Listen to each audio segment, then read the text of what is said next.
Sir Malcom Ross knows the royal household as well as anyone. He worked for the Queen and for Prince Charles for more than 20 years, dealing with protocol and ceremonial matters, and he joins us this morning. Nice to have you with us this year again. We talked in the piece a little bit about the Queen's sense of duty. And some have said, many have said actually, that they feel that intense sense of duty really comes from what happened with King Edward VIII's abdication.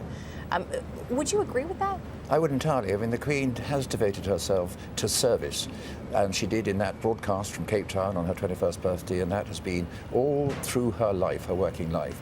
And she referred to that not too long ago, to that broadcast, by saying she did not regret or retract one word from it.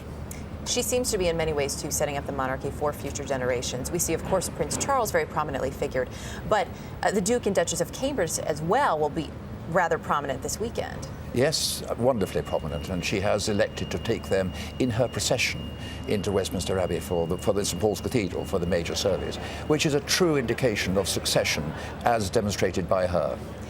How many of these decisions, in terms of what's happening this weekend, did the Queen make herself? She will have approved every aspect of every plan.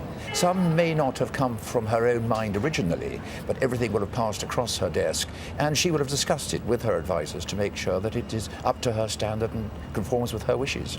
Do you think in some ways she's allowed the monarchy to be a bit more lenient with their wishes? We heard from William this morning in this interview where he was saying, she said to him when he got the wedding list with over 700 people he didn't know, she said, tear it up, start with your friends.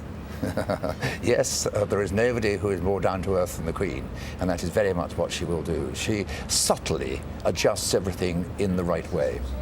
What is she like when the cameras are off, when she's with her grandchildren? Is she a warm granny? Does she crack jokes? She is an immensely warm person.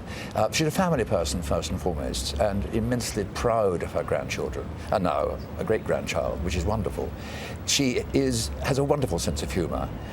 She teases and will tease.